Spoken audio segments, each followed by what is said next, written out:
What's going on, my Cardano friends? It's your friend Jack here, and in today's video, we're going to be talking about the #1 Cardano DEX and how it's solving concurrency and scaling with the memory limits on Cardano. Okay, before we get into the video too much further, I want to mention I'm calling it the #1 DEX. That's my opinion, and if you want to leave now, you can. But I do believe Maladex is going to be the #1 DEX. Maybe not from a marketing point of view, maybe not from how many people are using it. But inevitably, I think they have the best solutions proposed thus far. And I really wanted to kind of highlight this article and show the solution here in today's video. So this article is actually quite a long read because not only do they define what they're going to be doing to solve these issues, but they actually give very in-depth and technical details on how they're going to solve the issues.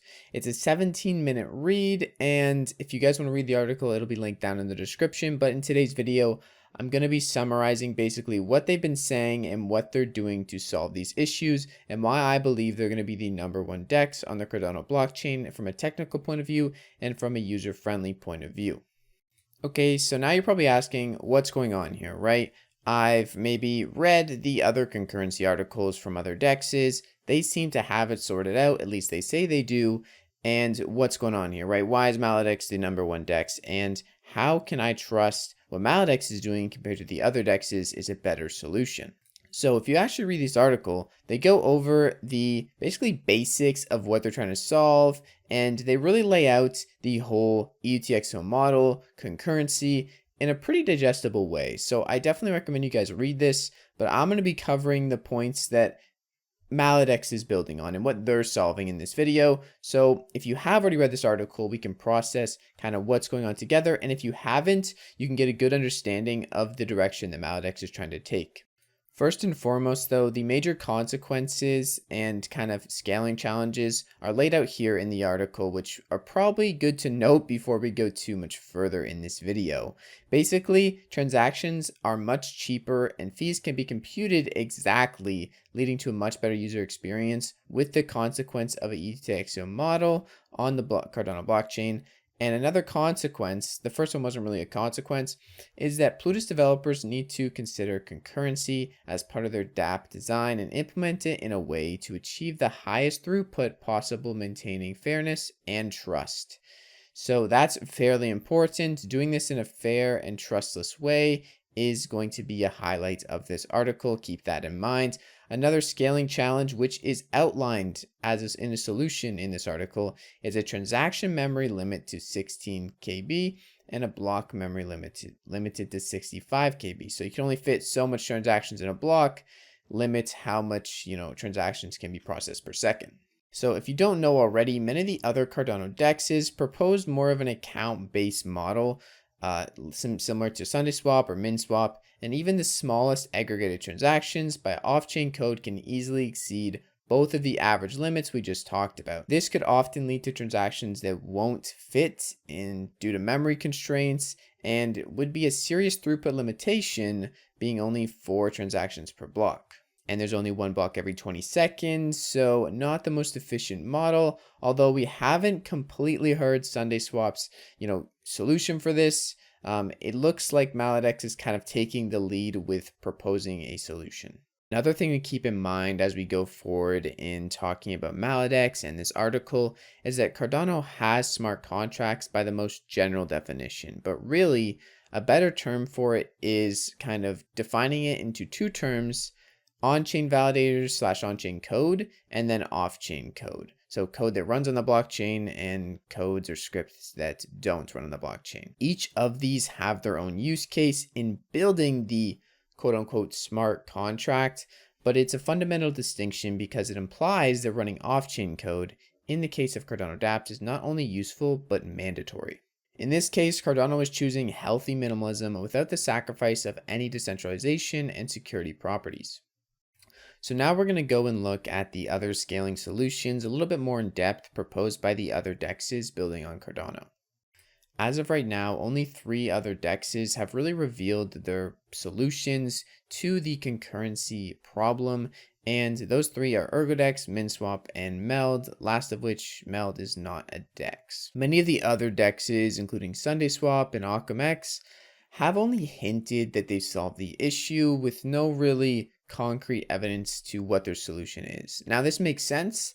Obviously, this is a kind of gamified system where you get rewarded for being the, best DEX with the best tech on the system, right? You get more users, and I can see why they haven't revealed their solutions.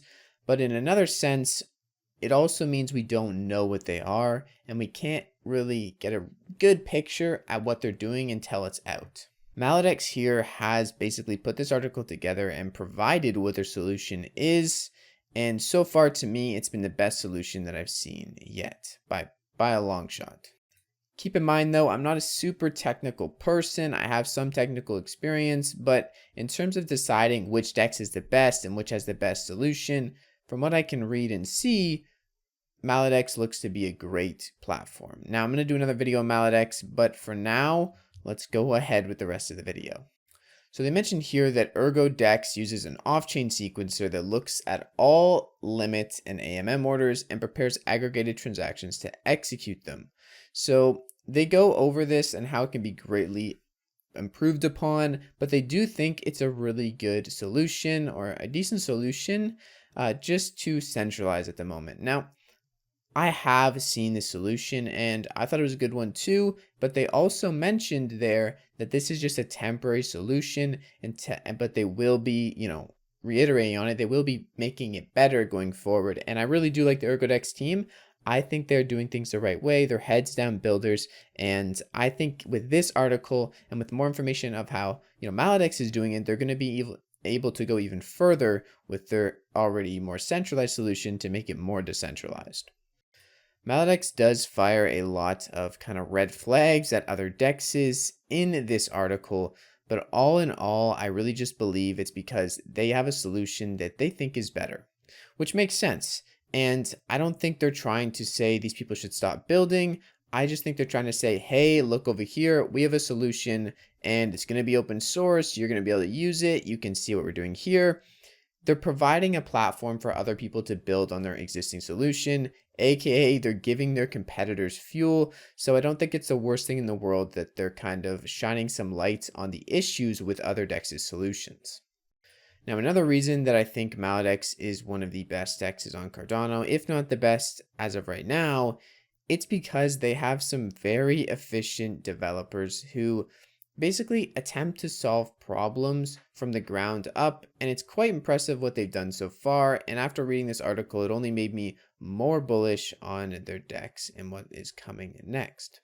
In this article, they even reference the distributed databases and how they can take real-world examples from previous fields of study relating to basically concurrency and apply it to the blockchain to solve the problem. So now let's talk about one of Maladex's key concepts, and that is programmable swaps. Basically, this allows any user using the Maladex platform to program a swap, and they can set triggers on when the transactions will occur and how much funds would be issued in said transaction.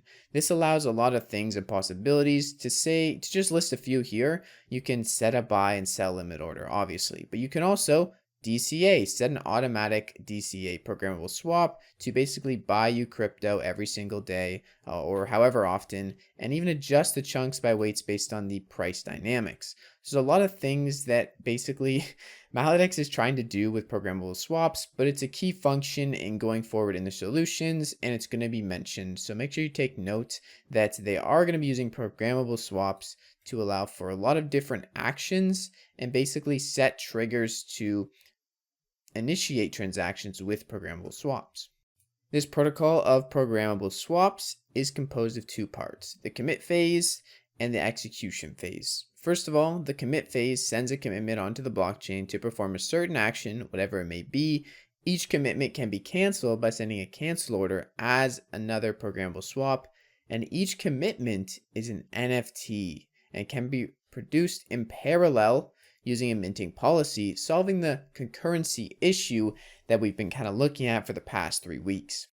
After that is the execution phase. All commitments are executed each block against each other, resulting in trades happening due to high fragmentation, and optimized routing transactions take much less memory and can be efficiently managed. So in short, that's their concurrency solution. Now, if you want to read more about it and how it's all stored and swapped, you can read about it over here.